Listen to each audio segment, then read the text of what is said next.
Welcome to Giving an Answer, the show dedicated to defending the historic Christian faith.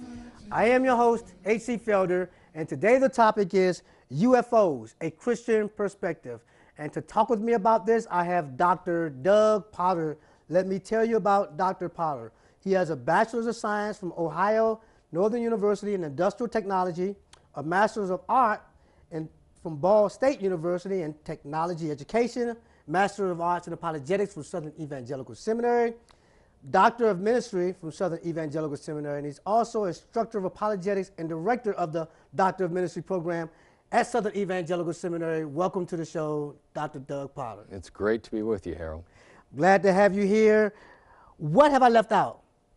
That pretty much covers it. I don't think that you've left much out at all. I didn't leave anything out about your educational stuff, but what else did you want to tell folks? Hint, your wife. Yes, I am married. See, man, y'all guys, You're okay. exactly right. Okay. And I don't want to leave out my daughter as well. Okay, all right. And we're very happy to be together. All right. That's happy good to be here. That's good to hear. Good. Okay, Doug, what are UFOs? We're going to get right to it. That seems to be the big question. And some of that kind of depends on what your worldview is and what you're going to do with the evidence about UFOs. And you mentioned we want to take a Christian perspective to UFOs, and that's Right. actually very important. And if we can take the position that Christianity is true, as you mentioned, defending the historic Christian faith, Right. then let's take a look at the evidence and see where the evidence basically leads us. And I'd really like to approach the topic by looking at it from a scientific understanding and look at what some scientists have done. Because lots of people have looked out on a clear sky and seen something they can't identify. Right. There's really what we're asking about is what are the residual UFOs, the stuff we can't identify. And that's really the main question that we really want to address, because there are things associated with those that are very difficult to decipher, very difficult to pinpoint, very difficult to even make sense of. Most of the UFO sightings that go on today, and everybody knows what a UFO is, it's an unidentified flying object. Mm-hmm. But most of the things that people look at that are unidentified actually are identifiable. Someone can figure out what it is if they investigate it. And the facts be known, most UFO sightings that are actually reported are really never even investigated. So just because the person that sees it doesn't know what it is doesn't mean that we can't find out what they actually saw. Right. So what are UFOs? Well, what does science say about UFOs is really what we're asking. And science has been involved, at least in contemporary times, to investigating UFOs since way back in the 1940s, and even a little bit before that. I kind of put the demarcation at the Orson Welles broadcast of the War of the Worlds in 1938. And from then on, and that kind of was, if people don't know what that was, the War of Worlds broadcast in 1938 was a radio broadcast of a story that we had been invaded by alien beings. And it was put on when people didn't really know that much about aliens. And the worst thing about the broadcast is people didn't know it was a story. It was a fictional story. And so there was some panic about it. But from about then on, people really became cognizant of the fact of what UFOs were, and started to attach alien beings to them as well, visiting us from other planets. But getting back to the scientific question, the scientific issue, probably one of the primary scientists that has investigated the UFO phenomenon is J. Allen Hynek. Around the time of 1947, 1948, there were some instances that happened with UFOs that kind of sparked the movement, and kind of sparked even, especially into the 1950s, the United States government wanting to get involved in the investigation of UFOs. And J. Allen Hynek basically put together, and he was asked by the government to help out in this project, basically put together a first encounter, a second encounter, and a third encounter. And the first encounter had to do with observing on a daylight sky some phenomenon in the sky, whether it was a disk shape or a light. And then also first encounters included nocturnal lights, as well as some visual contact on radar screens. And so he classified them as first encounters. And second encounters were when actual physical results were left. Something that was burned, grass, trees, or shrubs were actually left. And then he had a third encounter where actually it was claimed by the witness to actually see an alien being or an alien spacecraft, an alien associated with the spacecraft itself. And since then, scientific researchers have identified at least 2 more categories of fourth encounters and fifth encounters. And the fourth encounters have to do with direct contact, in most cases, with the alien being itself, of which they are actually abducted in most cases. And then fifth encounters had to do where actual physical injury or either death is suffered by the witness itself. Those are very rare encounters. Most of the UFO encounters or sightings fit the category of a first encounter. But it's important to understand that most of the scientific work that has been done on UFOs has really found an explanation for most of the UFOs that have actually been investigated. And it's categorized, those explanations are categorized in 2 areas. One is natural phenomenon, the other one is man-made phenomenon. And when we talk about natural phenomenon, we're talking about the moon, the stars, and the planets that people look at and just it looks different on a certain night, especially Venus. Weather conditions, meteors, swarms, birds, insects that can give off light, reflected light, atmospheric distortions, light refractions.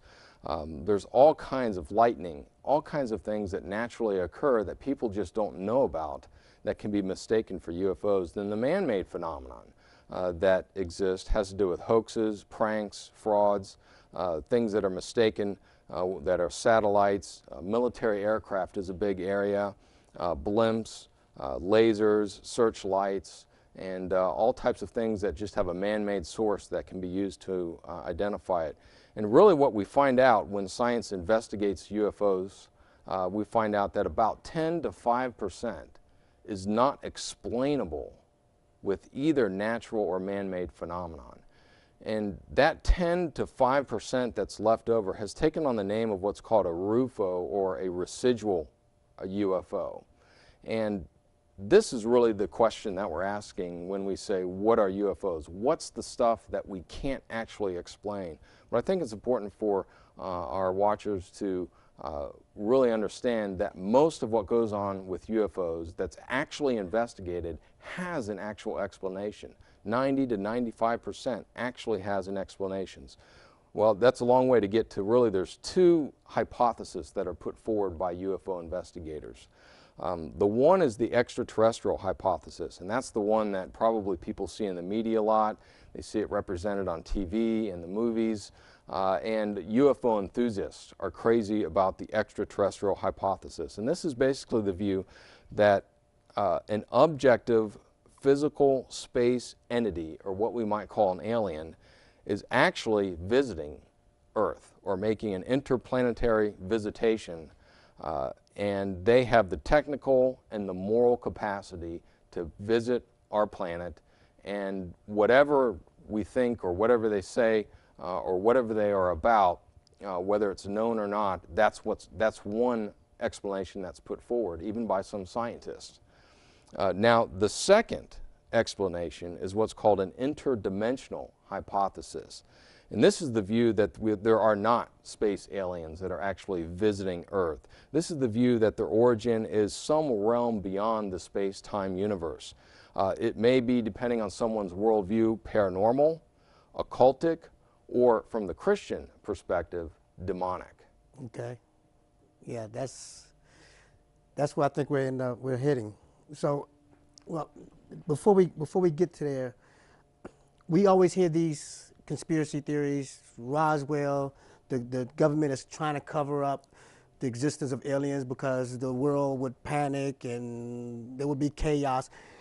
In your studies of this, because I know you've been doing this for well, since the 90s, and you actually spoke on this topic at the National apologetics conference. Yes. And so you've done a lot of research on this. Have you been able to detect a cover-up, a government cover-up? Well, there are certain things that the government clearly did cover up. Let's take the Roswell incident, for example. In 1947, it was first claimed that a disc, it was first announced and reported that a disc had actually crashed at Roswell. Immediately the next day, it's clear that the authorities involved in that covered up, because they then said that a weather balloon had crashed, or a balloon had crashed, and they provided pictorial evidence to us regarding that. And one thing that's kind of interesting about the Roswell incident, although there was speculation even at that time that it was a disc and there were alien beings involved, basically we lost track of Roswell for about 70 years until about the 1970s, 1980s, where it was picked up by UFO enthusiasts. So there's no doubt that some things have been covered up, but the real question is, why are they covering something up? And it's interesting that in 1994, a senator pushed the government to actually reinvestigate the Roswell incident. And one of the things that they announced as a result of that investigation were at least 3 possible things that could have happened. And one had to do with the fact that it may have covered up what's called the Mughal project, which dealt with using balloons to measure atomic radiation related to the Cold War incidents. And one of those balloons may have crashed. They also said that a tanker, an airline tanker, may have crashed. And the third thing had to do with that it may have been a fact that a balloon that was being used to throw dummies out of high altitude parachute openings may have crashed. And that may have been either the tanker crash, or that may have explained some of the eyewitnesses that actually said they saw what they thought were actually alien beings. So there's no doubt that things are being covered up. But I really think that the motive of the government at the time, and the motive of the government even now, and I know I won't convince conspiracy theorists of this, was really to cover up top secret, because all 3 of those things were actually top secret that were going on. And the motive was to basically cover that up. It may very well have been the fact that they tried to cover it up with a disc, and then they kind of backed off of that because they didn't want the UFO problem. One of the things in the government that has investigated UFOs over quite a long period of time has to do with the fact that the government has really been concerned about the UFO phenomenon from a national security perspective. Yeah. And their concern isn't that they're going to be invaded by alien beings. Their concern is primarily that a UFO frenzy in the society and culture where they get lots of calls or lots of hysteria could actually cover an actual attack. And of course the Cold War was going on back in the 1940s and in the 1950s, when there were certain instances of hysteria, or what we might call UFO flaps. That's heightened interest in UFOs and the reporting of UFOs. That's really been their major concern of investigating UFOs from the start. In fact, one of the major projects that lasted several years was Project Blue Book. And Project Blue Book really isn't a book per se. Project Blue Book is actually a period of time in which they actually investigated as much UFO incidences that they could actually investigate during that time. And they investigated those, and at the end of that, they really found that there was no threat to national security. And they really wanted to kind of get rid of the project itself and just kind of stop it after they discovered there was no threat. The notion of alien beings, or the notion of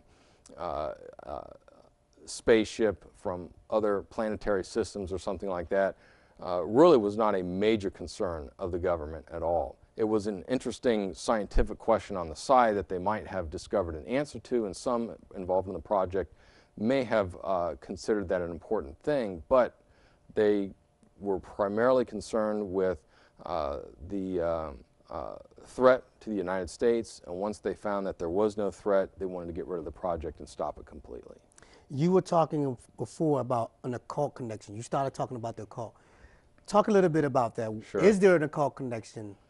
There is an occult connection, and one of the things that we see in the UFO phenomenon is that in the 1980s, there's a number of New Agers. I could name a few. Brad Steger, Shirley MacLaine is known by a lot of individuals, a movie actor, that got involved in the New Age. And one of the things that they started in the 1980s actually identifying with is messages from alien beings. And of course, the message that was coming from the alien beings was a New Age message, that the New Age is about ushering in a New Age, and along with that New Age are certain beliefs that they hold to. And most of those beliefs involve a denial of essential historic Christian beliefs as well, such as the deity of Jesus Christ or the Trinity or the sinfulness of human beings are completely denied, and in the place of those, they emphasize the deity of humanity, and that man can become his own God and that we are individual gods. Well, these types of messages, they said, were coming from alien beings, so there's definitely an occultic connection there. Well, you know, and also that whole thing about elevating man, the deity of man, that goes right back to the garden. I mean, so exactly. It's very clear to me that the source is the same because the message is the same. That's Do you want to be exactly like right. God? You know? That's exactly right. And that's where you can make the connection to the occultic. Another place where we started to get messages is the instances of abductees, or at least people who claimed actually to be abducted by alien spacecraft or alien beings. And the pattern pretty much fits what we have been investigated by scientists. People are in bed at night or in their car and they're taken away into a spaceship. Things are done to them that are against their will, and then they're eventually brought back. And one of the things that's common with almost all abductees is they come back with a different belief system. It may not be immediate, but eventually they come back with a different belief system. And this belief system that they come back with is against the historic Christian faith. They come back with beliefs that are very much along the lines of New Age, denying the deity of Jesus Christ and accepting various paranormal understanding or occultic understanding of the world. And so these two connections put together with teachers of the New Age and abductees coming back really does, as you say, take us back to the garden and to Satan and to demonic influence that Christians have recognized all along. So just to be clear, it is your belief, and actually I believe this as well, that there's actually demonic forces behind UFO. When you can clearly make the connection with the doctrine that is demonic, Right. or against Christianity, I have no problem saying that there's demonic influence going on. Right. Now, there are probably a couple clarifications to make along with that. As I said before, most of the UFO instances or sightings that actually take place are completely explainable and probably don't involve any occultic connection whatsoever. So again, it's just this residual left over, what I would call bizarre UFO encounters, particularly when they involve abductions and we can trace the teaching that goes on and the belief system of the individual, that you can really make that connection. Also, another, I think, important distinction to make is that it's not necessarily the case that we're talking about demons in the ontological sense. Explain that word, ontological. Okay. Dr. Yes. Potter, so you're a doctor, you're going to have to break it down a little bit. I understand. Ontology is the study of being. So I don't actually have to say that demonics are, or demons themselves are present with even our UFO necessarily. That is, every light in the sky that behaves funny, or every explanation, or every UFO that we can't really come to an explanation of, doesn't really mean that a demon is behind every single one of those. Right. But when you do connect it with the teaching that is demonic and against Christianity, then I have no problem saying we're dealing with the occult, we're dealing with the doctrines of demons, and it could very well be that people are very involved in demonic activity, unfortunately. Why do you think Satan is doing this? What is this goal? Well, Satan Satan has always, since the garden, since his fall, been opposed to the plan of God, to everything that God does, and completely opposed to it. And he is wanting to counter the truth of God wherever he can and however he can. There's a passage in Ephesians that Paul writes about demons principalities and powers associated with demons. And he actually uses descriptions there that are very much akin to a Roman army, that there are ranks among these demons. They're organized, so it's a concerted effort to actually deceive humanity about the truth of God, and to distract people away from the things of God. And anything that does that, you can, to a certain extent, say has its origin with Satan and demonic activity. Yeah, I remember taking a class from Dr. Ron Rose, who is the expert in cults. Yes, he is. And I remember him saying one time that Satan has a cult or a belief system for anything that you can imagine. That's right. So no matter what it is, I mean, if you're into hedonism, just sexual things, he's got a cult for you. If you're into legalism, he's got a cult for you. Whatever it is, he's got a cult for you. And this is just one of those cults that he's provided as an opportunity for those who find this interesting. I agree with you completely. So, yes. and another thing I want to ask you then, what about these UFO cults? We hear about UFO cults. You're right. More and more.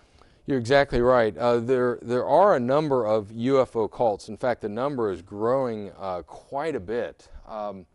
Probably the most famous or well-known cult that everyone is really familiar with is the Heaven's Gate cult. That in 1997, about 39 individuals actually killed themselves. But they killed themselves under the belief that when they died, they would actually go to an alien spacecraft that was behind the Hale-Bopp comet.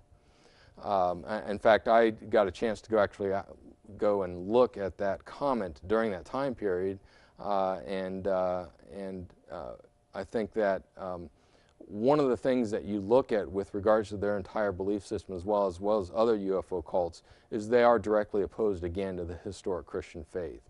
And so interest in UFOs, interest in pursuing UFOs can lead people and expose people to these kinds of teachings of various cults and groups out there, and into the New Age, and into the occult in general, and paranormal happenings, and it can become very deceptive for them.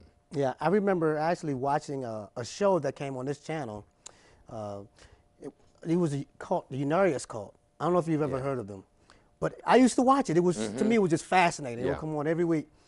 And the whole premise was that, you know, there was this lady, she called herself an archangel. She would actually channel to other worlds.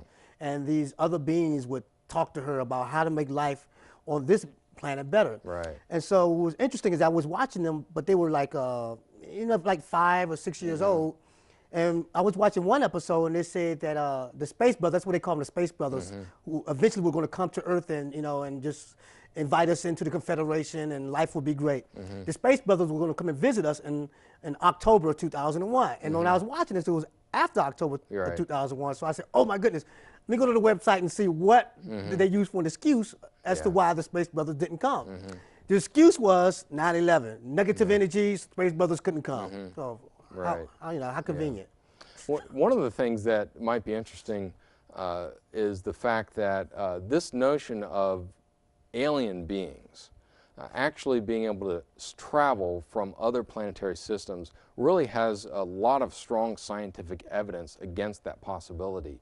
And that being the case, it really makes the interdimensional hypothesis much more of a viable hypothesis. Let me just give you some examples.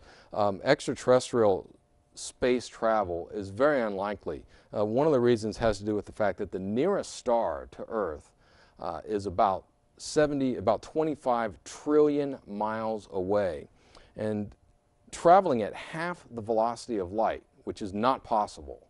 The best engines that we have, that we can conceive of and build, could only get us at about 1% the speed of light. But let's say at half the velocity of light, it would take 9 years for someone to travel them from there. But there's actually no star nearer to us than 50 light years away. And you couldn't even have the individual take a straight course from where that is to where we are because of all the dangers that exist in outer space. They'd have to take a zigzag course. They'd have to go through galactic hazards such as gravity forces and attraction, radiation, gas, dust, comets, and even the attraction of late-born stars. So they'd have to take a zigzag course.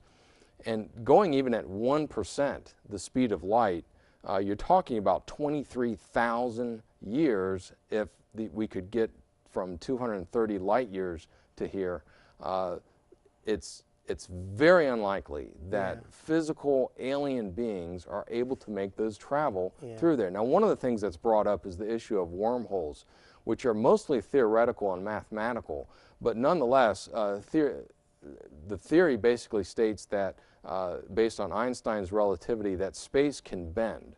Time-space can bend, and if you could bend like this sheet of paper right here, if you had to travel across this sheet of paper, and that was such a far distance, if you could bend the sheet and travel this way like that, then it would be much quicker. The problem is the only places those could exist are with black holes. And black holes statistically aren't going to line up with where they need to travel, are very unlikely that they're going to line up, much less if you go through a black hole, you're completely destroyed. Okay. So space travel just isn't really an option. Okay, Dr. Potter, we only have a few seconds left, maybe 30 seconds left. What do you say to the Christian who's involved in this pursuing UFOs? What are the dangers? Absolutely. To the Christian, it's a waste of time. Okay. It's a waste of their life. It's a waste of their time that they could be spending on kingdom things or the scriptures and pursuing and doing the work of God. UFOs are just simply a waste of time, and we must do the work of the Father now rather than to be distracted by things that just are not productive to His kingdom.